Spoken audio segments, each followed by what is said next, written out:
Some people will show you kindness their whole life and still find a way to turn it into a weapon against you. Watch this story carefully because it shows exactly how far a grateful smile can hide a rotten heart and how the smallest, most forgettable act of kindness can end up saving an entire family.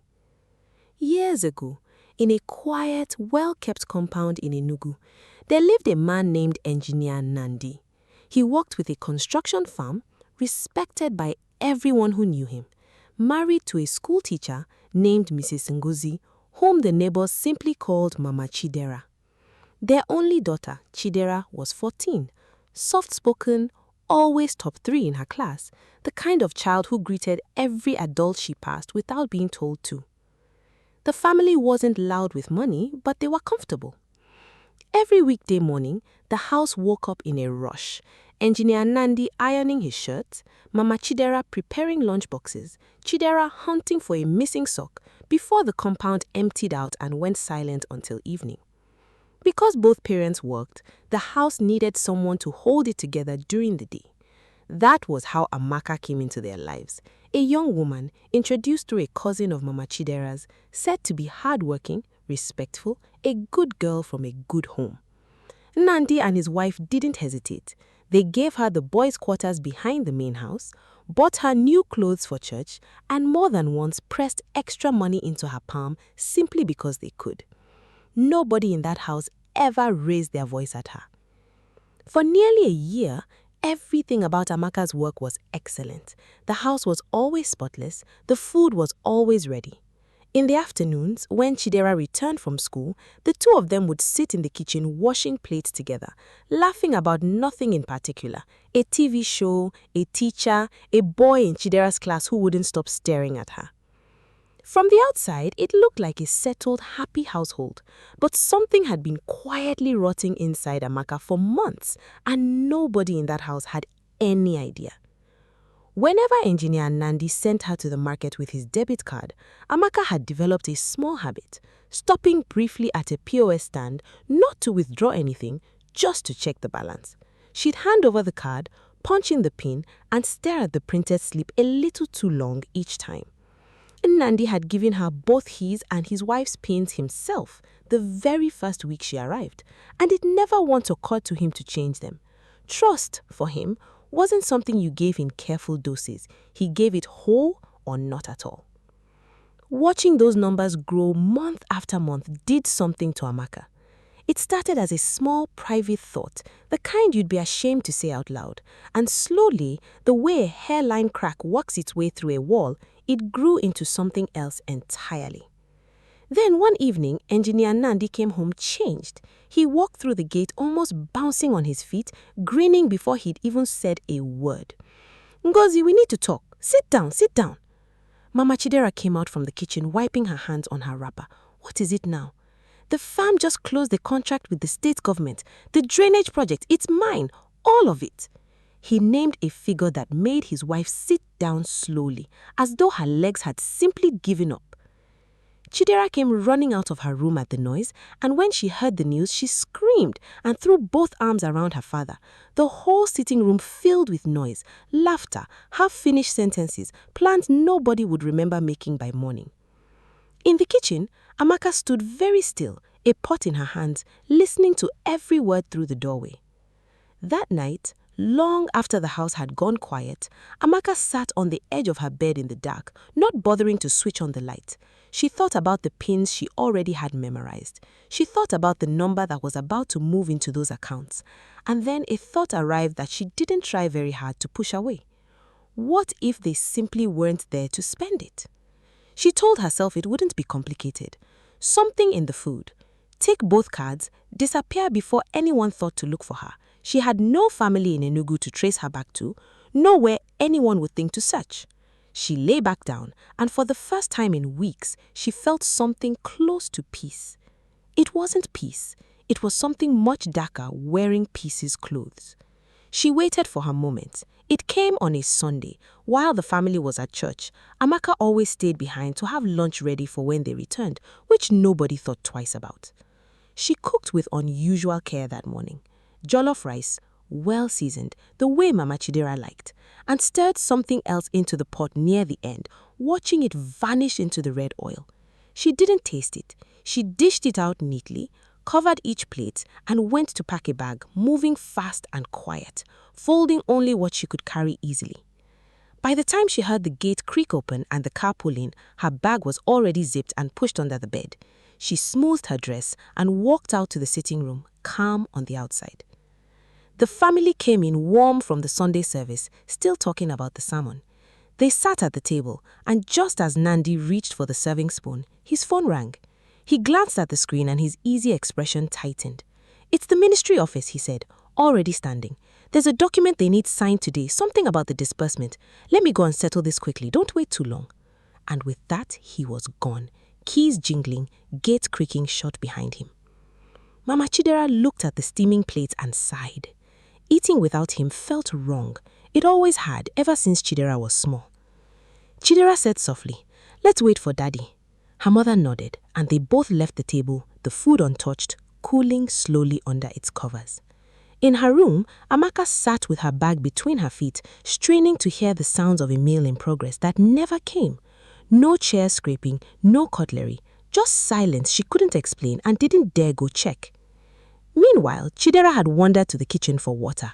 Passing the covered plates on her way back, she thought of Papa Jide, the elderly gateman who'd worked for their family for as long as she could remember. Always polite, always a little too proud to ask for food, even when he'd clearly skipped a meal. She fixed him a plate without telling anyone and carried it out to the gate herself. "Papa Jide, food for you." His face broke into a wide, grateful smile. "God bless you, my daughter. God bless this whole house." She smiled back and went inside, already forgetting she'd done it. 2 hours later, there was shouting at the gate. Mama Chidera ran out to find Papa Jide on the ground, his body shaking, sweat pouring off him. She didn't waste a second getting him into the car and to the nearest hospital, calling her husband on the phone, her voice cracking down the phone line. Nandi said he was already turning around and would meet them there. At the hospital, the doctor's face was grim when he came out to speak to Mama Chidera. "This man has been poisoned. Something he ate. His system is fighting a toxic substance right now." The floor seemed to tilt under Mama Chidera. "Poisoned? How? He hasn't eaten anything from outside today. He's been at the gate or—" And then it hit her. "The food! Chidera, the food you gave him. Where did it come from?" "From the dining table, Mommy. The food Amaka made." Every drop of color left Mama Chidera's face.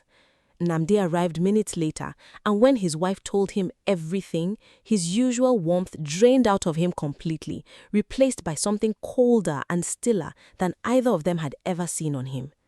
"Let's go home," was all he said. Amaka, meanwhile, had no idea any of this had happened.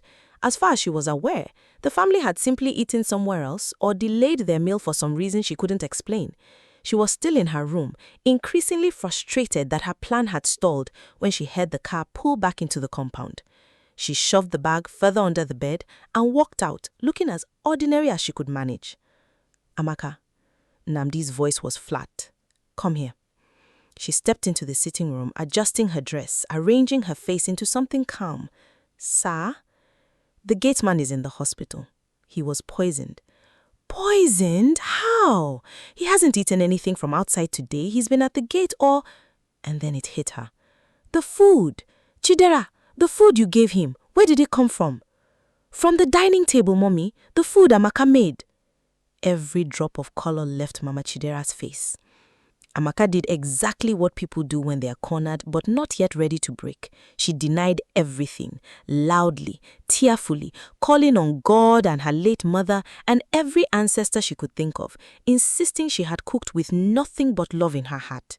Mama Chidera, who had genuinely loved this girl, who had bought her Sunday dresses with her own money, wanted so badly to believe her that for a moment she almost did. "Honey," she started, turning to her husband, "maybe it wasn't the food. Maybe Papa Jide ate something else outside. Amaka has been with us so long, she wouldn't—" "Amaka," Namdi said quietly, cutting her off without raising his voice. He looked the girl dead in the eye. "Eat the food." The room went silent. Something flickered across Amaka's face, small, quick, gone almost before it appeared, but all three of them saw it. Sir, the food on the table. Go and eat it. If you cooked it with love like you're saying, you have nothing to be afraid of. Her eyes went from the dining table to Nnamdi's face, to his wife's, to Chidera standing quietly by her mother's. Sir, I already ate earlier. I'm not hungry. I didn't ask if you are hungry. The silence stretched even longer this time. Then her shoulders dropped all at once, like something had simply left her body. Nnamdi walked to the table himself, spooned a small portion onto a saucer, and set it on the center table in front of her. Eat. She sat down slowly because there was nowhere left to run. Her hand shook as she lifted the spoon. Nobody in that room breathed properly while they watched her swallow. Within minutes, her body began to react. She went pale, gripped the arm of the chair, made a small sound low in her throat, and collapsed in front of all three of them. Mama Chidera screamed. Chidera grabbed her mother's arm. Nnamdi stood frozen, his jaw tight, his eyes carrying something that wasn't quite anger and wasn't quite grief, but sat somewhere between the two. They called an ambulance. Amaka was still barely conscious when the paramedics lifted her onto the stretcher. As they carried her out, she reached weakly for Mama Chidera's wrist. I'm sorry, she whispered, her voice paper thin. I knew the pins. I was going to take everything and disappear. You people were kind to me. You were all so kind to me, and She couldn't finish the sentence. The ambulance doors closed. The police came that night, heard the full account, and followed the ambulance to the hospital, stationing an officer outside her ward. The doctors worked through the night, but the poison had already gone too deep, and her body, smaller and already worn down by fear, couldn't fight it the way Papa Jide's had. Amaka died early the next morning, surrounded by police officers she had never imagined would be the last faces she'd see. When they searched her room, they found the packed bag under the bed exactly where she'd left it, a scrap of paper with both ATM pins written in her own handwriting, and a small tin of poison hidden behind her wardrobe, bought quietly weeks earlier from a man she'd met at the market. Papa Jide survived. 5 days in the hospital, weak and thin when he came home, but alive. Mama Chidera held his hand and wept, and he wept with her. Chidera, the one whose small, ordinary act of taking a plate to an old man had quietly saved her entire family, sat beside him in the compound afterwards and said nothing at all. Some moments don't need words.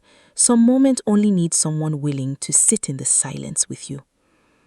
Engineer Nnamdi's contract money came through in the following weeks, and life in that house continued, not broken, but different, quieter, more careful, more grateful for ordinary Sundays.